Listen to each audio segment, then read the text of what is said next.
সারিবদ্ধ হয়ে চলছে রিকশা, চালকের গায়ে ৩৬ জুলাইয়ের বিশেষ টি শার্ট। তবে পেছনে নেই কোনো সাধারণ যাত্রী, কোনোটায় বসা জেলা প্রশাসক, আবার কোনোটায় পুলিশের শীর্ষ কর্মকর্তা, এমনকি জুলাই বিপ্লবী কিংবা সাধারণ ছাত্র।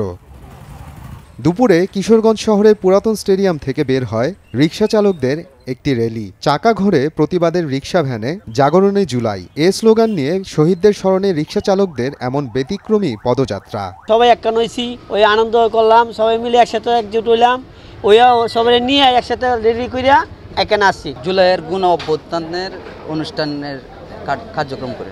পরে সেখানে আমার চোখে জুলাই বিপ্লব শীর্ষক জুলাই ফেস্টিভ্যাল ও অভিভাবক সমাবেশ উদ্বোধন করে জেলা প্রশাসক ফজিয়া খানম। এ উপলক্ষে আয়োজন করা হয় July corner, free medical camp, মাদক বিরোধী campaign, green school, clean school, উদ্যোক্তা মেলা, প্লাস্টিকের বিনিময়ে গাছ ও কুইজ প্রতিযোগিতা। এর আগে সকালে তরুণদের আইডিয়ায় শহরের নরসুন্দা নদীর কচুরিপানা পরিষ্কার করা হয়। রিকশা যে ইভেন্ট আজকে রিকশা র্যালিটা, রিকশাওয়ালাদের অনেক অবদান ছিল। যেমন আমরা আন্দোলনের চলাকালীন যখন আমরা কোনো গাড়ি পেতাম না, তখন কিন্তু রিকশাওয়ালার এমন হয়েছে আমাদের ফ্রিতে নিয়ে এসেছে বিভিন্ন জায়গা থেকে, তারা ভাড়াও রাখেনি।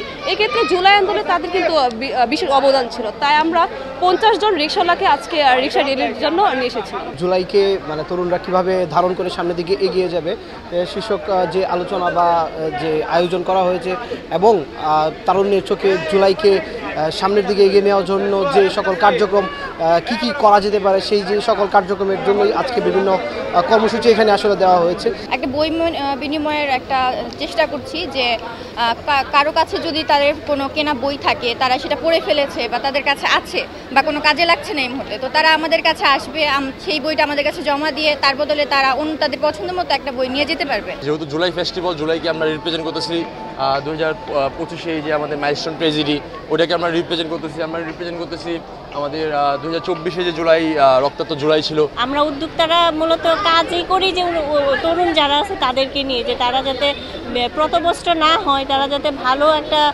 দিক বিবেচনা করে ভালো কাজের প্রতি সম্পৃক্ত হয় বা তারা নিজেকে এস্টাবলিশ করতে পারে। জুলাই শহীদদের স্মরণে জেলা পরিষদ আয়োজিত আইডিয়া প্রতিযোগিতায় তরুণদের কাছ থেকে 33টি চমৎকার আইডিয়া পাওয়া গেছে।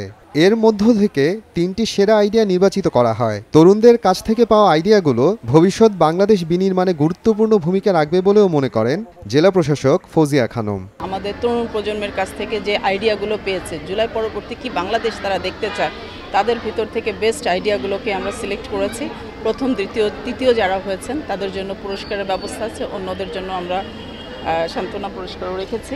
এবং আমরা সবাইকে অনুরোধ করব যে আপনারা সপরিবারে আসেন, এসে এই 2 দিনব্যাপী অনুষ্ঠানে শরীক হন। আগামীকাল অনুষ্ঠানের শেষ দিনে রয়েছে স্মারক গ্রন্থ উন্মোচন, ভিডিওগ্রাফি প্রদর্শন, গীতি নৃত্য নাট্য ও প্রতিযোগিতায় বিজয়ীদের মধ্যে পুরস্কার বিতরণ।